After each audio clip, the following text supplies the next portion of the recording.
పాలమూరులో వరద బీభత్సం సృష్టించి 2 ఏళ్లు పూర్తయింది. ఈ వరదలతో జనజీవనం అస్తవ్యస్తమైంది. అప్పట్లో ఆదుకుంటామని హామీలు గుప్పించిన ప్రజాప్రతినిధులు సర్కార్ తర్వాత కనిపించకుండా పోయారని బాధితులు ఆవేదన చెందుతున్నారు. ఇప్పటికీ పక్కా ఇళ్లకు నోచుకోలేదని బాధితులు చెబుతున్నారు. గుడారాలో బిక్కుబిక్కుమంటూ బతుకుతున్నామంటున్నారు. సర్కార్ స్పందించి తమను ఆదుకోవాలని బాధితులు కోరుతున్నారు.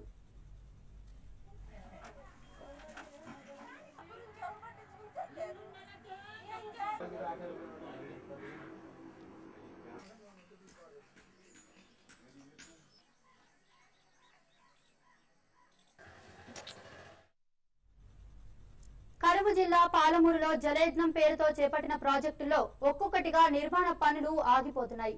నిధుల కేటాయింపులు లేక కాంట్రాక్టర్ల పనులను మధ్యలోనే నిలిపివేసి ముఖం చాటేస్తున్నారు. దీంతో వరదల వల్ల ప్రాజెక్టులో చేరే నీరు వృధాగా వెళ్లిపోతూ పంటలను నాశనం చేస్తున్నాయి.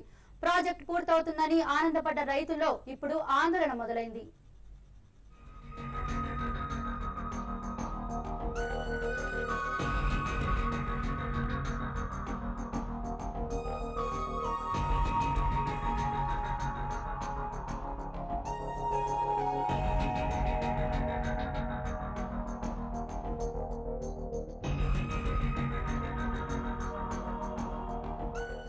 వలసల జిల్లాగా పేరు పొందిన పాలమూరు జిల్లాను పూర్తిగా మార్చేందుకు జలయజ్ఞం పేరుతో సర్కారు ప్రాజెక్టు నిర్మాణానికి శ్రీకారం చుట్టింది.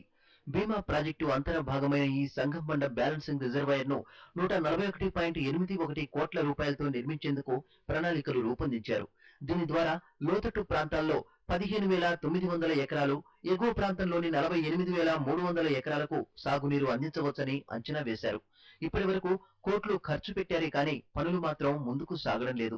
2 ఏళ్లుగా కాంట్రాక్టర్ పత్తా లేకుండా పోయాడు. మరోవైపు వరదలకు వచ్చిన నీరు షట్టర్లు లేకపోవడంతో నీరంతా వృధాగా పంట పొలాల్లో చేరుతోంది. దీంతో రైతులు ఆందోళన చెందుతున్నారు.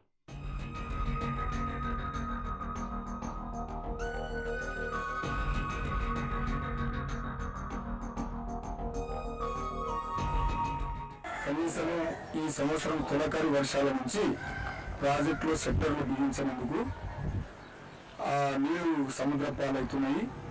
ఒకవేళ ఆ నీళ్ళని అరికట్టింటే మత్తల్ మండలము, మాలనూరు మండలము, ఆత్మకూరులో సస్యశ్యామలంగా పంటలు పండుతుండే. అధికారుల నిర్లక్ష్యం వల్ల, ప్రభుత్వ నిర్లక్ష్యం వల్ల సెక్టర్లు బిగించలేకపోయినారు. సెక్టర్లు బిగించి ఇప్పటికి కూడా ప్రభుత్వం కానీ అధికారులు కానీ డ్యామ్ దగ్గరకు వచ్చి చూస్తే నీళ్ళు ఎట్లా వృధా అవుతుందో వాళ్ళకు కళ్ళు తిరుగుతుంది. 2010లోనే ప్రాజెక్టు నుంచి సాగునీరు అందిస్తామని చెప్పిన ప్రభుత్వం మాటలు నీటి మీద మూటలయ్యాయని రైతులు మండిపడుతున్నారు. ప్రభుత్వం స్పందించి ప్రాజెక్టు షట్టర్లను బిగించాలని రైతులు కోరుతున్నారు.